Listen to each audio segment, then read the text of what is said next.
ಪಾಕಿಸ್ತಾನದ ವಿರುದ್ಧ ಭಾರತೀಯ ವಾಯುಸೇನೆ ನಡೆಸಿದ ವೈಮಾನಿಕ ದಾಳಿಗೆ ಎಲ್ಲೆಡೆಯಿಂದ ಪ್ರಶಂಸೆಗಳು ಕೇಳಿಬಂದಿವೆ. ಜೈಷ್ ಉಗ್ರರ 3 ಅಡಗುತಾಣಗಳನ್ನು ಧ್ವಂಸಗೊಳಿಸಲು ಬಳಸಿದ ಮಿರಾಜ್ ಯುದ್ಧ ವಿಮಾನ ಈಗ ಮಗುವಿನ ಹೆಸರಾಗಿದೆ.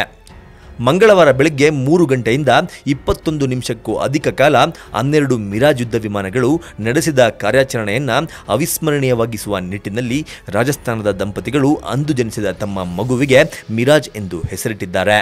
ಪಾಕ್ ಆಕ್ರಮಿತ ಕಾಶ್ಮೀರದ ಬಾಲ್ಕೋಟ್ ಗಡಿ ನಿಯಂತ್ರಣ ರೇಖೆ ಬಳಿ ಇರುವ ಮುಜಫರಾಬಾದ್ ಹಾಗೂ ಚಕೋತಿಯಲ್ಲಿದ್ದ ಜೈಷ್ ಉಗ್ರರ ನೆಲೆಯನ್ನ ಧ್ವಂಸಗೊಳಿಸಿದ್ದು ಮಿರಾಜ್ ಯುದ್ಧ ವಿಮಾನದಿಂದ.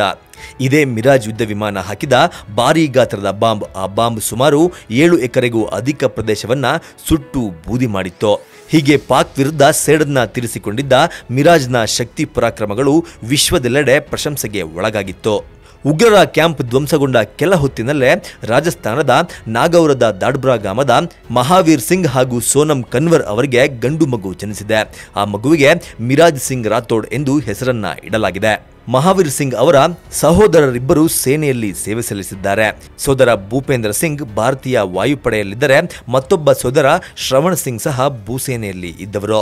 ಭಾರತದ ಯುದ್ಧ ವಿಮಾನ ತೋರಿದ ಪರಾಕ್ರಮವನ್ನ ಸ್ಮರಣೀಯವಾಗಿರಿಸಲು ಮಗುವಿಗೆ ಮಿರಾಜ್ ಎಂದು ಹೆಸರಿಟ್ಟಿರುವುದಾಗಿ ತಿಳಿಸಿದ್ದಾರೆ. ಒಟ್ಟಾರೆ ರಾಜಸ್ಥಾನದ ಈ ದಂಪತಿಗಳು ತಮ್ಮ ಮಗುವಿಗೆ ಭಾರತೀಯ ವಾಯುಸೇನೆಯ ಮುಖ್ಯ ಫೈಟರ್ ಜೆಟ್ ಆದ ಮಿರಾಜ್ ಹೆಸರನ್ನ ಇಡುವುದರ ಮೂಲಕ ದೇಶಪ್ರೇಮವನ್ನ ಮೆರೆದಿದ್ದಾರೆ.